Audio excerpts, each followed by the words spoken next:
बार बार freeze और पिघलाना की प्रक्रिया से आखिरकार आलू खाने लायक बन जाते हैं। अब वो पेट में दर्द नहीं करेंगे। जैसे ही ये काम पूरा हुआ, क्रेडोस ने जेफिरोस को बुलाया और टीम को और ज्यादा खाद्य तैयार करने का आदेश दिया। अब स्नैक प्रेप टाइम शुरू हो गया। सब एक लाइन में खड़े हुए। क्रेडोस आगे बढ़कर घोषणा करता है, ठीक है सब लोग, बहुत ज्यादा नहीं है, इसलिए हर किसी को सिर्फ 2 आलू ही लेने की अनुमति है। जेफोस को यह अजीब लगता है। वो पूछता है, इतनी मिट्टी है हमारे पास तो और आलू क्यों नहीं उगाते? क्रेडोस समझाता है, हमारे पास अभी बहुत कम स्टॉक है और इसे बड़े पैमाने पर तैयार करने में समय लगेगा। पहले लोगों को यह आदत डालनी होगी कि यह चीज वाकई खाने लायक है। उसके बाद हम इसका उत्पादन 1000 गुना बढ़ाएंगे। लेकिन वहां खड़े सारे राक्षस अभी भी खाने से डर रहे थे। उन्हें यकीन नहीं था कि यह सच में सुरक्षित है। तभी पीछे से एक आदमी बोलता है, मेरी बेटी ने तो खा लिया था और वो बिल्कुल ठीक है। लेकिन दूसरा दानव उसे डांट कर कहता है, मूर्ख मत बन, बस दानव राजा का चेहरा देखो, ये किसी दया से खाना बांटने वाला चेहरा नहीं है। फिर भी उस आदमी ने हिम्मत दिखाई, आलू उठाया, मुंह में डाला, चबाया और निगल गया।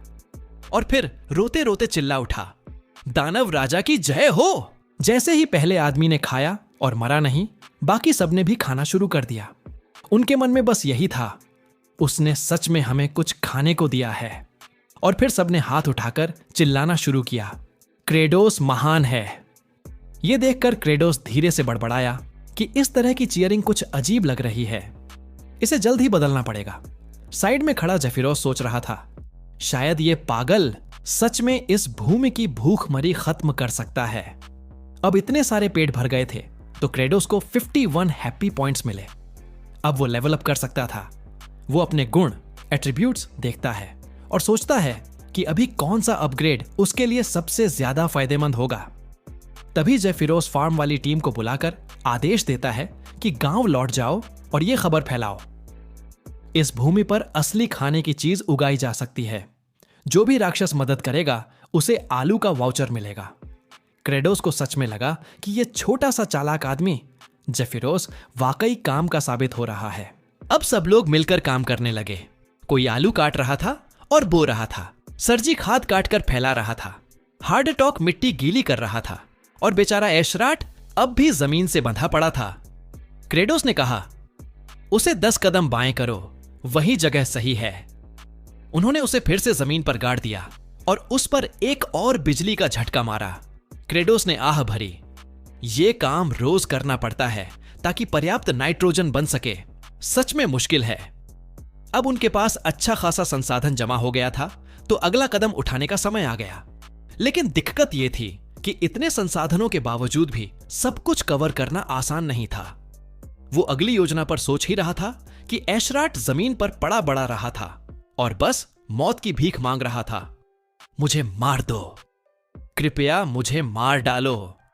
लेकिन क्रेडोस ने बिना पलक झपकाए एक और बिजली का झटका दे दिया और मन ही मन सोचने लगा, मुझे सच में ऐसे सैनिक चाहिए जो बिना रुके काम कर सकें और शिकायत भी न करें। शायद अब मुझे बस इंतजार करना होगा आगे क्या आता है। उसे याद आया कि पहले उसने जेफिरोस से पूछा था, क्या तुमने सच में स्टार मास्टर्स को बुलाया है? जेफिरोस ने जवाब दिया था, हां, फिलहाल हां। मैंने उन्हें सारे हमले रोकने और लौट आने को कहा है ताकि हम खेती पर ध्यान दे सकें। क्रेटोस अब भी जवाब का इंतजार कर रहा था, पर उसे अभी तक कोई संदेश नहीं मिला।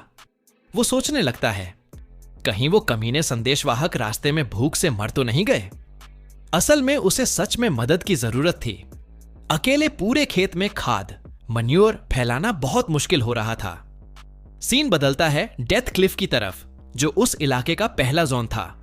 वहां एक दानव रिपोर्ट करता है कि ताजा खबरों के हिसाब से लॉर्ड क्रेटोस ने सच में खेती शुरू कर दी है और खाने लायक चीजें उगा रहा है।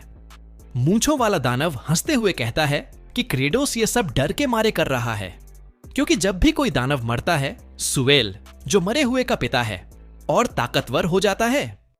क्रेटोस शायद लड़ाई रोकना चाहता है ताकि सुवेल और मजबूत न हो पाए। तभी साल पूछता है कि बाकी इलाकों में भेजे गए सारे संदेशवाहक संभाल लिए गए।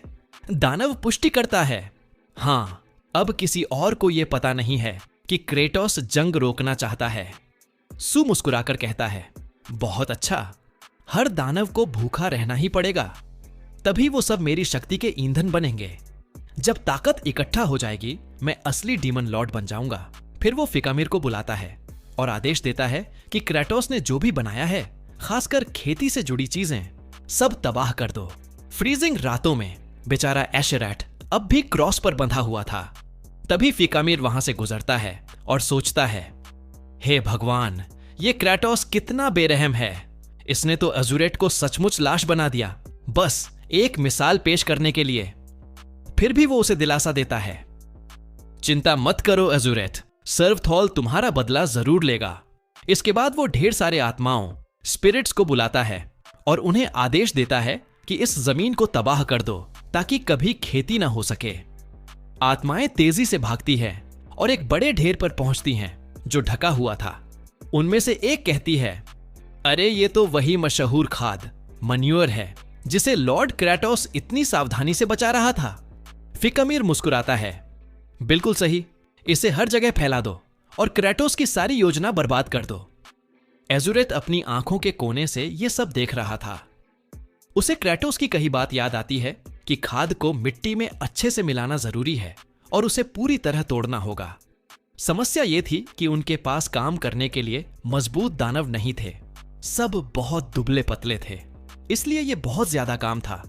अब फिकामिर खुशी से चिल्ला रहा था कि क्रेटोस का काम खत्म, पर अज्यूरेट सोच रहा था, यह कैसी फ्री वाली मजदूरी है भाई। जैसे ही वो सब खुश होकर काम कर रहे थे, सूरज निकलने लगता है और धूप से धीरे धीरे उनकी आत्माएं वाष्पित होने लगती है, क्योंकि धूप उनकी कमजोरी थी। लेकिन मरने से पहले वो सोचते हैं कि आज कुछ प्रोडक्टिव करके जाना बुरा नहीं लगा। उनकी छोटी छोटी आत्माएं ऊपर उड़ने लगती हैं। फिकामिर अकेला पीछे रह जाता है और रोते हुए कहता है, मेरे बच्चों, तुमने सच में कमाल कर दिया, तुम सब बेस्ट थे, अब चैन से आराम करो।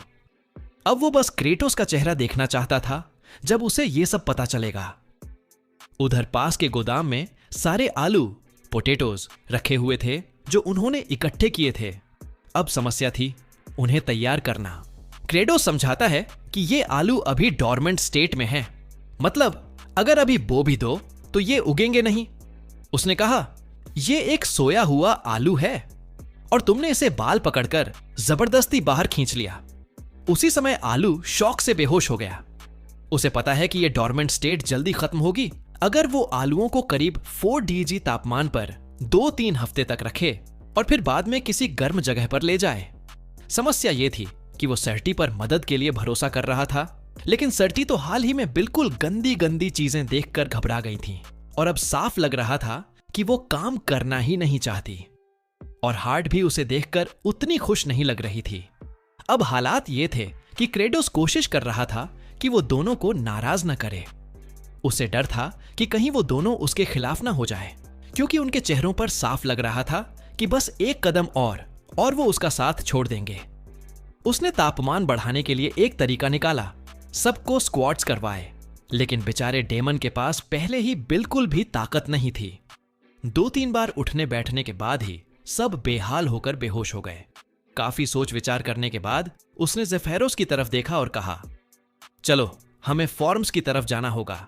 जो भी मेरी ताकत में है मैं करूंगा, कम से कम मैं मिट्टी में थोड़ी नाइट्रोजन तो डाल ही सकता हूं। लेकिन जब वो वहां पहुंचे तो अचानक रुक गए। पूरा इलाका भाप से भरा हुआ था। क्रेटोस वहीं खड़ा रह गया। ये क्या हुआ यहां? ये मिट्टी पूरी तरह मिल चुकी है, बदबू भी भारी है और ये जगह तो खेती के लिए एकदम परफेक्ट लग रही है। ये कैसा चमत्कार है। साये में छिपकर ये सब देख रहा था फिकामिर। वो अंदर ही अंदर घबरा रहा था। Total success. तभी अचानक पीछे से बेल आता है। वो फिकामिर को कान से पकड़ लेता है और जोर से बोलता है, मैंने इस हरामी को छिपते हुए पकड़ लिया। क्रेटोस उसे देखते ही पहचान गया। अरे ये तो वही है, मैंने गेम में इसे देखा है, ये तो डेथ क्लिफ का एक बॉस है। क्रेटोस ने तुरंत पूछा, अबे यहां क्या कर रहा है तू? फिकामिर कुछ बोलने ही वाला था कि तभी उसे सीधा एक मुक्का पड़ा। जेफिरोस हैरान होकर पूछता है, अरे उसने कुछ कहा भी नहीं और तुमने मार दिया? क्रेडोस ने कंधे उचकाते हुए कहा, यह साफ है कि यह कुछ छिपा रहा था। बेहतर है सीधे इफिशिएंट तरीके से काम करें। बेचारा फिकामिर अब तक दर्द से तड़प रहा था। उसने बड़बड़ाते हुए कहा, यह डेमन किंग वाकई बड़ा बेरहम है। लेकिन तभी उसे फिर एक मुक्का पड़ गया, और फिर एक और। काफी देर तक क्रेडोस ने बिना कुछ सुने उसे पीटते ही रहा। आखिर में खुद क्रेडोस थक गया। उसने अपनी इन्वेंट्री खोली, सारे पॉइंट्स स्टेमिना में डाल दिए और फिर से मुक्के बरसाना शुरू कर दिए। आखिरकार बहुत पिटने के बाद फिकामिर टूट गया और सब बता दिया। उसने कबूल किया कि उसे यहां फॉर्म को नष्ट करने का आदेश मिला था। अब सबको साफ हो गया कि यह सब सरल का काम था। वही था जिसने यह सुनिश्चित किया कि कोई मददगार यहां तक न पहुंच पाए। क्रेडोस ने मन ही मन समझा, कारण तो साफ है, वो कमीना सरल हर बार और मजबूत हो जाता है जब कोई डेमन मरता है। जेफिरोस ने कहा, अगर तुम सरल को हरा दो तो सब डेमन इसे एक चेतावनी मानेंगे। लेकिन क्रेडोस को इसकी परवाह नहीं थी। क्रेटोस बस शांति से जीना चाहता है और अपने खेत पर ध्यान देना चाहता है। जेफिरो और क्रीगोस दोनों एक साथ कहते हैं, समस्या यह है कि अगर तुम सरलिथॉल को मार भी दो तो वो भूत बन जाता है। फिर उस पर वार करना लगभग नामुमकिन हो जाता है, और ऊपर से उसका मैप बहुत बड़ा है, ऊंचाई और मुश्किल जगहों से भरा हुआ। वहां लड़ाई करना आसान नहीं होगा। लेकिन क्रेडोस साफ कह देता है, अगर कीड़ा अपने घोंसले में छुपा है तो पूरा घोंसला ही उड़ा दो। सीन बदलता है। फ्लूट, वो अब भी एशरेट को देख रही है जो अभी तक क्रॉस पर बंधा हुआ है। फ्लूट मन ही मन सोचती है, आखिर इस बेचारे को कब आजाद करेंगे। एशरेट उसे देखकर चिल्लाता है, तू क्या घूर रही है? फ्लूट मीठी और भोली आवाज में कहती है, आपकी कगुरबानी की वजह से ही आज सबके पास खाने को खाना है, इसके लिए धन्यवाद।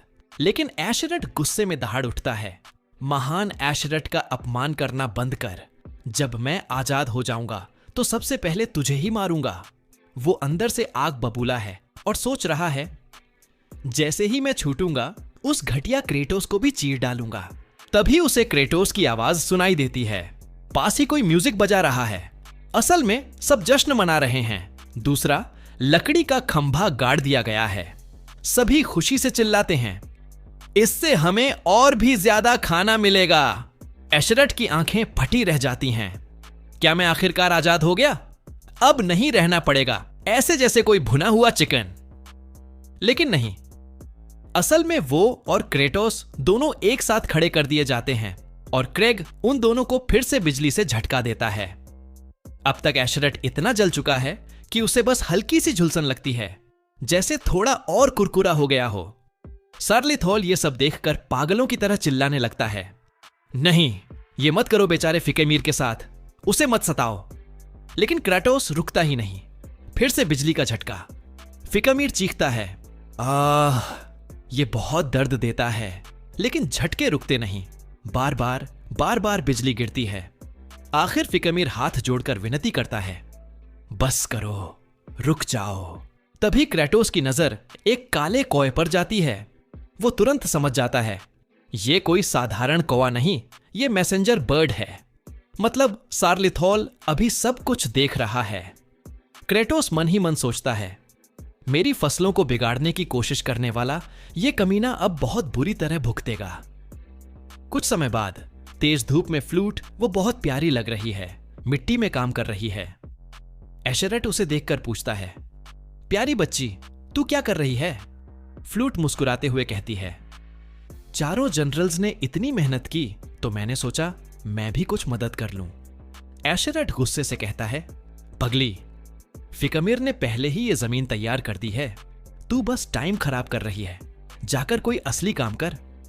फ्लूट फिर फिकेमीर के पास जाती है और पूछती है, क्या सच में तुमने न सिर्फ जमीन तैयार की बल्कि सबके लिए बिजली के झटके भी सह लिए? ये बहुत नेक काम है। फिकेमीर शर्माते हुए कहता है, नहीं, तुम ही दयालु हो, तुमने ही इस सबको मायने दिया। लेकिन एशरेट उसे फिर टोकर कहता है, तू यहां घूम घूम कर मदद नहीं कर रही, बस सबका टाइम खराब कर रही है। सुन, जब आलू गर्म होते हैं तो और बेहतर हो जाते हैं। यह सुनकर फ्लूट तुरंत भाग जाती है और कहती है, थैंक यू, मैं इस पर काम करूंगी।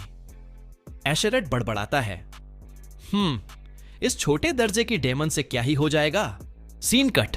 किले में ज़ेफिरो कहता है, मेरे स्वामी, मुझे नहीं लगता आपका ये प्लान काम करेगा। सारलिथोल को पहले से पता है कि ये ट्रैप है, वो यहां क्यों आएगा? क्रेटोस ठंडे स्वर में जवाब देता है, वो बेवकूफ खुद तो नहीं आएगा। तो दोस्तों, आज का वीडियो यहीं तक था। अगर आपको यह वीडियो पसंद आया हो तो लाइक और शेयर जरूर करें, और अगर आप नए हैं तो सब्सक्राइब करके घंटी दबाना मत भूलना, क्योंकि अगला पार्ट और भी ज्यादा मजेदार और एक्साइटिंग होने वाला है। आपकी सपोर्ट ही हमें मोटिवेट करती है और ऐसे ही नए वीडियो लाने में मदद करती है। तो मिलते हैं जल्दी ही अगले वीडियो में। तब तक के लिए ध्यान रखिए और जुड़े रहिए हमारे साथ।